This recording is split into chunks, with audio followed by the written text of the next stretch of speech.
मुंबई के पौष इलाके पवई से कैसी खबर आई जिसने पूरे देश को हिलाकर रख दिया। नमस्कार, मैं हूं आपके साथ विभा उपाध्याय और आप देख रहे हैं न्यूज़ 18 बिहार झारखंड का डिजिटल प्लेटफॉर्म। जी हां, एक शख्स जिसने खुद को फिल्म मेकर बताया, 17 मासूम बच्चों को स्टूडियो में बंधक बना लिया। लेकिन कहानी यहीं खत्म नहीं होती, क्योंकि कुछ ही घंटों के बाद उसी शख्स को पुलिस ने एनकाउंटर में ढेर कर दिया। अब सवाल ये उठ रहा है कि क्या ये न्याय था या एक फेक एनकाउंटर, या पूरा का पूरा मामला मुंबई के पवई इलाके के एक स्टूडियो में रचा गया, जहां शुक्रवार सुबह ऑडिशन के बहाने 17 बच्चों को बुलाया गया था। रोहित आर्य नाम के शख्स ने यह दावा किया कि वो शिक्षा विभाग में भ्रष्टाचार पर एक वेब सीरीज बना रहा है।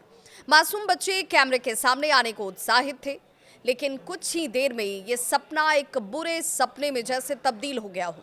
करीब दोपहर 1:15 बजे रोहित ने वीडियो जारी किया, जिसमें उसने कहा कि जब तक मेरी मांग को पूरा नहीं किया जाएगा, बच्चों को नहीं छोड़ूंगा। उसकी मांग थी सरकार उसे उसका 2 करोड़ रुपए का बकाया भुगतान करे। दरअसल ये कहा जा रहा है कि वो पहले से भी अपने बकाये की मांग को लेकर अनशन कर चुका था। इस पूरे ड्रामे के दौरान 86 वर्षीय मंगल पाटनकर बच्चों के साथ कमरे में फंसी रही। उन्होंने अपनी जान की परवाह किए बिना बच्चों को शांत रखा और जैसे ही पुलिस वहां पर पहुंची, सबसे पहले बच्चों को बाहर निकाला। इस दौरान वो खुद घायल हो गईं। उप मुख्यमंत्री एकनाथ शिंदे ने उनके इलाज का पूरा खर्च राज्य सरकार की तरफ से उठाने की घोषणा की। करीब 2 घंटे की बातचीत के बाद जब पुलिस ने दरवाजा तोड़ा तो रोहित आर्य ने कथित तौर पर पुलिस पर गोली चलाई। जवाबी कार्रवाई पुलिस की तरफ से होती है और फिर उसी जवाबी कार्रवाई में सीने में दाहिनी तरफ इस शख्स को गोली लगी। वहीं पर यह शख्स ढेर हो जाता है। लेकिन अब इस एनकाउंटर को लेकर बड़ा विवाद जरूर खड़ा हो गया है। मानवाधिकार कार्यकर्ता और एडवोकेट नितिन सतपुते इसे एक फेक एनकाउंटर बता रहे हैं। सतपुते कहते हैं कि पुलिस ने इस एनकाउंटर को सिर्फ अपनी नाकामी को छिपाने के लिए अंजाम दिया। उन्होंने सवाल खड़ा किया कि अगर रोहित को सिर्फ न्यूट्रलाइज करना था तो उसके सीने में आखिर क्यों गोली मारी गई, पैरों में क्यों नहीं ये गोली लगाई। सतपुते ने तो यहां तक कह दिया कि रोहित आर्य किसी आतंकवादी मानसिकता में नहीं था, बल्कि वो आर्थिक तनाव में था और सरकार से अपनी रकम को वसूलने के लिए बच्चों को बंधक इस शख्स ने बनाया था। उन्होंने इस घटना की तुलना यामी गौतम की फिल्म ए थर्सडे से भी की है, जिसमें एक महिला सिस्टम से संवाद करने के लिए बच्चों को बंधक बनाती है।